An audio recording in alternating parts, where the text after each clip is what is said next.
So Mike, you're about to run for the first time in 2 years. How are you feeling?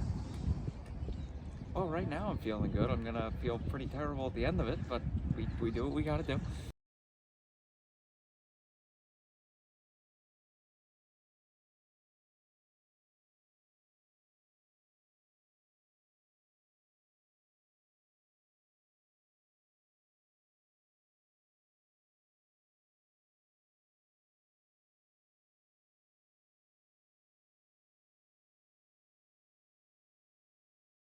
So, tell me your name and where you're from.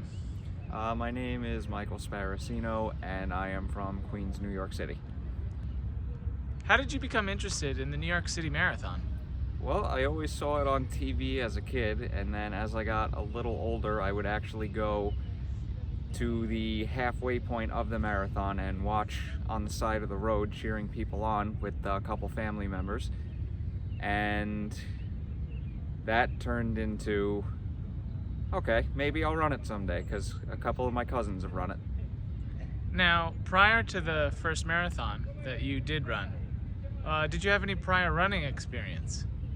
A little bit. I used to run track and field in high school. I did senior year of track, and that was the extent of actually specifically pertaining to running, the sports background. The first time you got into the marathon, how did you get in? I got in through the general lottery the first time.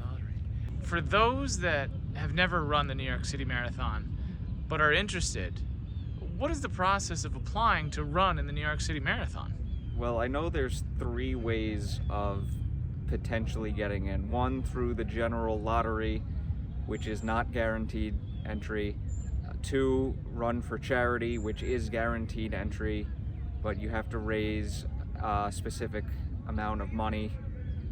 And 3, if you're not actually qualifying time-wise, which to be honest, I don't even know the process. The third method that I know of is it's what's called the 9+1 program, where you run 9 races in a specific year and plus volunteer at 1 to get guaranteed entry into the following year's marathon. So those are the 3 methods that I know. And how did you get into the marathon?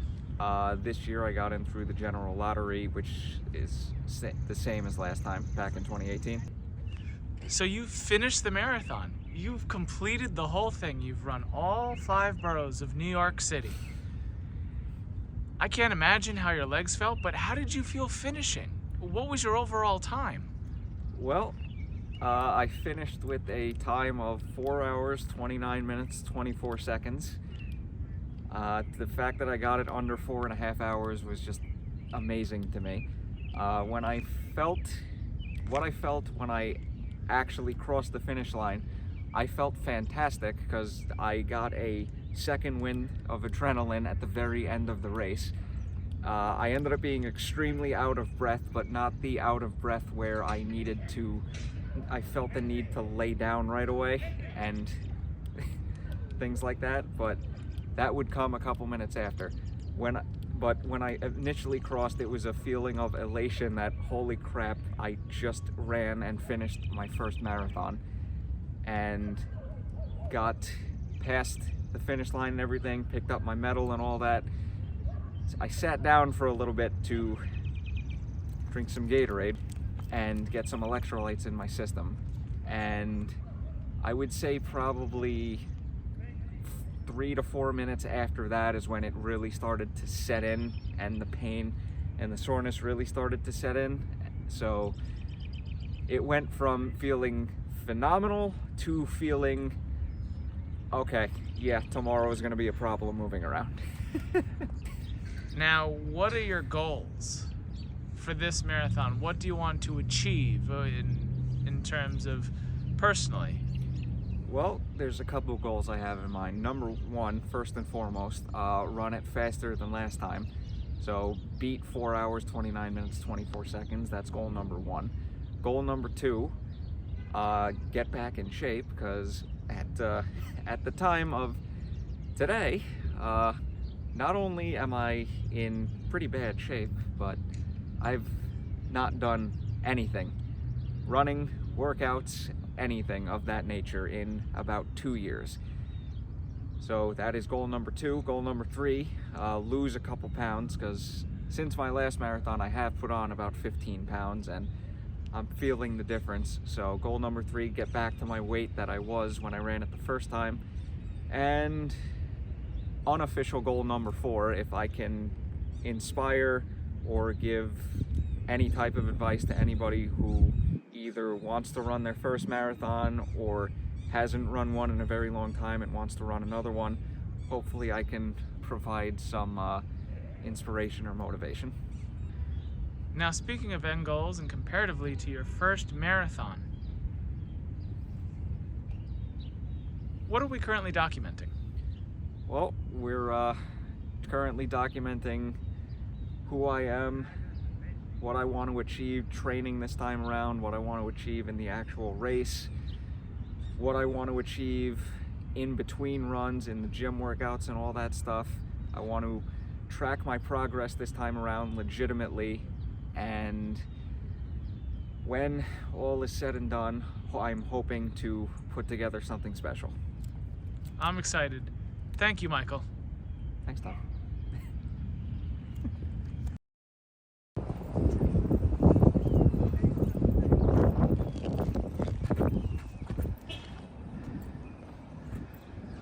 So how was it, Mike? This is only day 1. I know I have a long road ahead of me, but you gotta start somewhere. You gotta break off the rust somewhere. Are you gonna do a little bit more running today?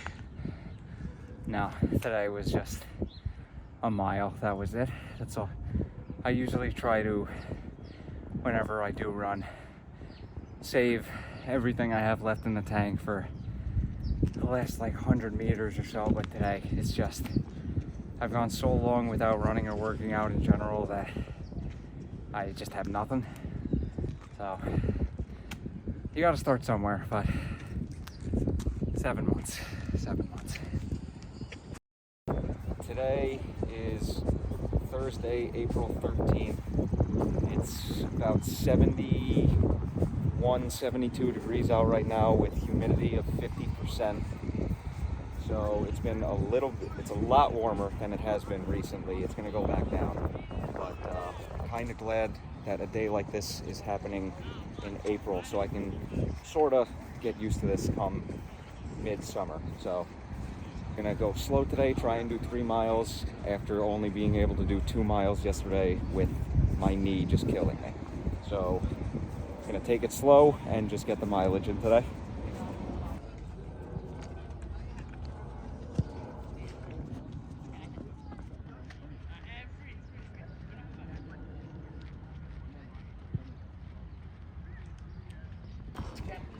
So how'd it go?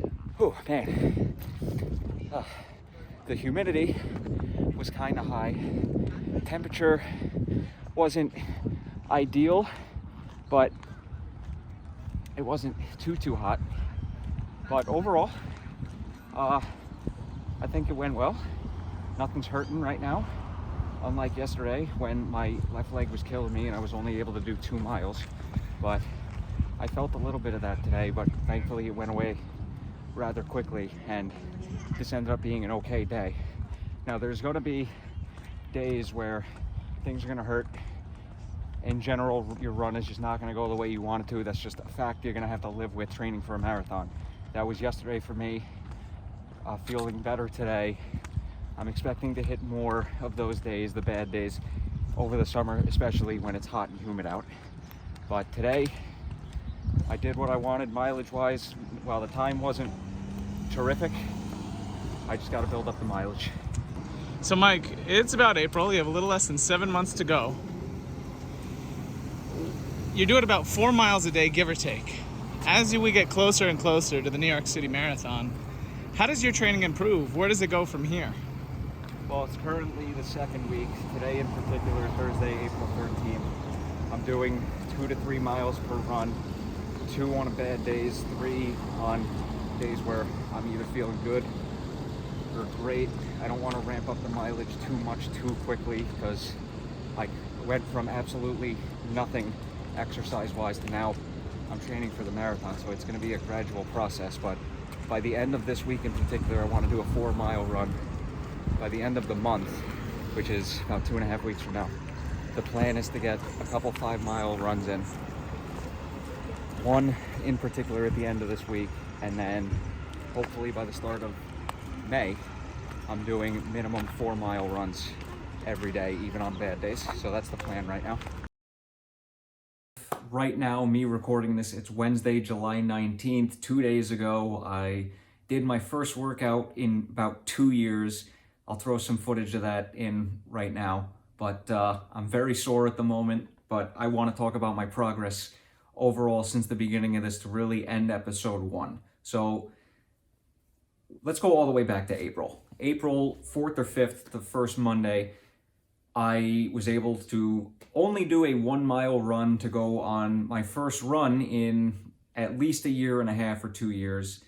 And I did that 1 mile in probably 10 minutes, probably higher than that. So I wasn't happy, but that's where my body was at the time. Fast forward to the end of the first week, 3 runs in, 3 miles down. Fast forward to the end of the second week, I was able to build myself up to do a 5-mile run without stopping, and things started to hurt after that. Basically, both knees were just hurting. The fronts of both knees here, probably, I want to say that's the MCL or the meniscus, but I'm not a doctor, so you can laugh at me all you want with that. Both, my right knee especially, so many different types of pain. Back of the knee, like somebody grabbing it, something chopping on it, top to bottom, and then also like joints and stuff just started hurting because, for lack of a better term, my body was not used to the abuse. I had to slowly get it back there. So with all that pain going on, had to take 2 full weeks off, but me being stubborn, that third week, before I took 2 weeks off, I went for 2 runs and just made everything worse. So those 2 weeks were painful because if I was not doing any motion whatsoever with my legs, the pain would just set in and it would just be very uncomfortable, made for some pretty bad nights going to sleep, but I digress. So after taking the 2 weeks off and coming back towards the tail end of April, early end of May, I made the executive decision to run more with less mileage. So it was a lot of 2 to 3 mile runs, just again to get my body used to working out and running again. And then about a week and a half after that, got another pain in my foot that I was able to run with for about another week before I had to take another week off. And the pain was basically in between my ankle and Achilles on the bottom here that eventually spread to the bottom of my heel all the way around. So the first month and a half was not pretty. It was filled with a lot of pain and recovering from, just gradual, I don't even know if I can say injuries because it's not a long-term thing, but a lot of pain built up. I had to take a lot of time off. 3 weeks total the first about month and a half. So fast forward to Sunday, June 18th through Sunday, June 25th. 8-day span. 7 of those 8 days, I was able to run 4 miles. In each of those days that I ran 29 total miles over that 8-day span. That's when I really felt like the training was coming into a higher gear. And then the week after, work killed me, was able to run once the entire week just because I didn't have any free time. So that stunk. Fast forward to literally this past weekend and Monday, which I mentioned earlier. First and foremost, I ran after I worked out on Monday. The original plan was to work out, then run on Sunday. So again, work screwed everything up, but I got my stuff in. So the workouts that I did was 3 sets each of 10 burpees, 10 push-ups, 10 air squats. I was exhausted after that and then somehow proceeded to run 7 miles after that, which was my highest run to this day, or at least in this calendar year training for this marathon. So yeah, I went from 3 miles over the course of a week to 1 long 7-mile run. and running about minimum 3 to 4 days a week outside of that one freak week with work getting in the way. But just wanted to give a progress report on how my training was going, really to end episode 1 here. And all I really have to say is stay tuned for episode 2. You got this. You're a fucking tiger. Word of advice: don't stop working out for literally years. Yeah. That's all I have to say.